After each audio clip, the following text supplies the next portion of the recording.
Welcome back, ladies and gentlemen. Today we're going to talk about how we can manipulate the defense using our eyes or using our reads. We're going to focus on four categories for this. We're going to talk about using a shooter to do it. We're going to talk about manipulating via the rotations, the double, and knowing where your players are.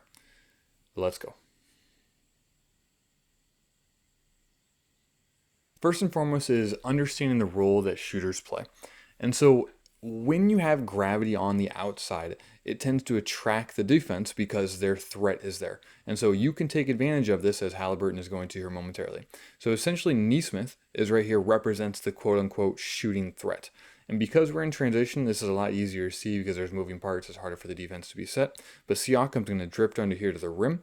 And Haliburton, you can see there, he fakes and then looks away. Both defenders go with Nesmith, and so that leaves Siakam down here underneath, wide alone. And so Haliburton is playing on the fear that the Knicks have of that shooter right there, that little pass right there, draws both defenders, and it opens up the inside of the court. And so while this one doesn't necessarily use it in transition, this applies the same concept. So Clark is the one that we're looking at down here. And so Ja Morant's got to figure out a way to essentially get Clark open. Right now he's covered. 9 is in good position. Ja Morant is essentially blocked from passing anywhere. So he needs to find a way to get 9 to come out here. And how does he go about doing that?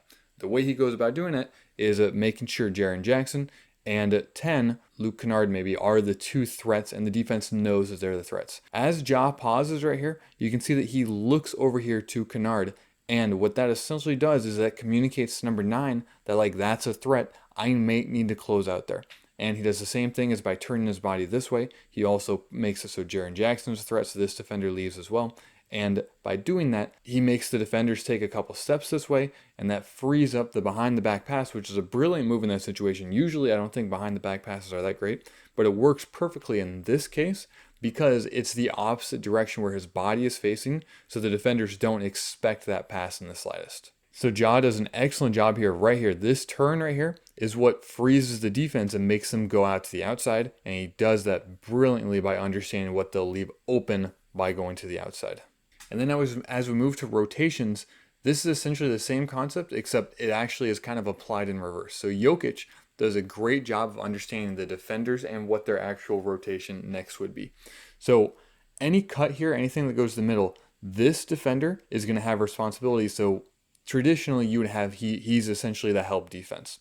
That means that defender tends to cheat over a little bit. And so because Jokić knows that they tend to cheat over, he knows if he gets a pass to Braun quickly, where the defender's off balance, not ready to spring out there, he can give Braun the opportunity to shoot that ball quickly.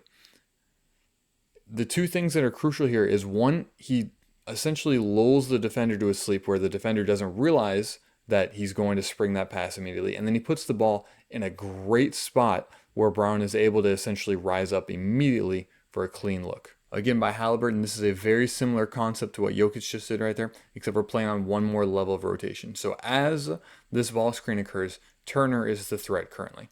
And so Haliburton is playing on that fear because Turner can shoot on the perimeter. So he's going to look at Turner, and what that causes is the next rotation defender to be like, I got to close out to Turner, and assume that somebody else is going to close over here this way.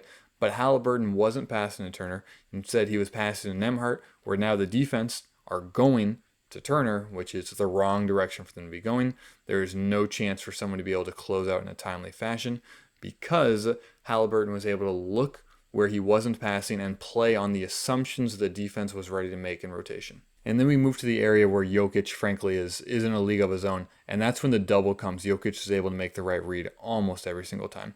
And so here, as soon as the double happens, he knows that Murray is going to be temporarily open if the defense doesn't rotate in time, if they're not on the same page. And frankly, it's very difficult for the defense to be on the same page in that short a time period. So this puts a lot of strain on the defense because we're going to watch the defender, Jamal Murray's defender, is going to go immediately. So he switches actually, and then the other defender goes to double. And so that leaves Jamal Murray because Gordon wasn't ready for the double because of what came essentially at an unchoreographed time. Murray has great position, and he's going to finish that almost every single time. Same thing, again, Jokić looking to punish the double here. Here he kind of punishes the double before the double even happened. So normally, the double is going to come from either this defender here or from the backside defender. And so because Russell Westbrook is going over here, Buddy Hield's in his head, he's thinking he's going to be the double, and he's not sure entirely where to go. So here, I think what happened in this moment is he's thinking, I need to go double, as Russell Westbrook went to the other side, thinking someone on the other side is going to cover.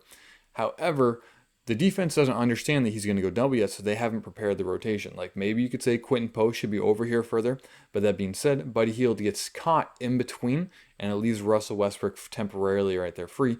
And the thing is, like Jokić, if you give him that opportunity, like he's going to find that opening immediately if the defense isn't on the same page. Buddy Hield gets turned for one moment, and it leaves it open right there for Russell for a layup. And the last category is going to be knowing where your offensive personnel are. And so this one, I don't think this is scripted, but this is a very dangerous pass by Steph Curry. But he's essentially going to go in, and he's going to trust the gravity that he possesses to bring in all the defenders. Now, he's kind of right, but it's still a very risky pass. As he goes in, he's going to pass it over his head backward to Buddy Hield. So he had to know two things there. He had to know that one, Buddy Hield was in that corner. Okay, that's where Buddy was. And then two, he had to know that Tyrese was going to stay with Steph as he goes in here instead of going out with Hield because of the gravity that Steph provides. And so Steph plays on those two assumptions and is able to pass to Buddy Hield in rhythm for a very clean looking shot despite the chaos of it all. Very good pass, and Buddy Hield's the shooter that you do not want to give open at all. And then we get to Luka, and this is a very similar concept, but this is much more choreographed. I think this is a set play from the Lakers. So as Luka's going to drive in here, we can see that a defender on the other side is setting a screen, so we can have Gabe Vincent in the corner. And so Luka knows that this is a category, so he's rising up right now to try and attract the eyes of the defense and make sure this defender right here isn't fighting too hard to get on the other side. He knows that Gabe Vincent is going to be open, and so he's able to rise up, and he knows that pass is going to be there, so he's able to drop it off and essentially have a nice little choreographed pass, nice play, and Luka executed it perfectly. He rises up, draw the defense's eyes, and then kick it right out. And then finally, Jokić is the master of confusion. If there's any chaos, Jokić is going to seek advantage of it. So in this situation, in the fast break attempt, Jokić has to know, one, same as Steph, he knows that his gravity, obviously he's the one that could shoot a layup, so he knows the defenders are going to come with him. And so what he has to do is he has to know that Aaron Gordon's traveling right there and that this pass is maybe a little bit too far so that he can't rise up cleanly. But because he knows the defenders go with him and Aaron Gordon is coming downhill, he puts it in a perfect spot. They give Aaron Gordon a full head of steam, and the defense there's nothing you can do in this situation. Great pass, great finish. So in conclusion, we talked about A, manipulating the defense using the shooting, manipulating them using the rotations, playing off the double, and then knowing where your offensive players are. If you saw Austin Reeves right there, he knew where he was, so Luka was able to find him. Using them can help you manipulate the defense to create open passes for you, for your teammates, for the players you coach, and overall increase your understanding of basketball.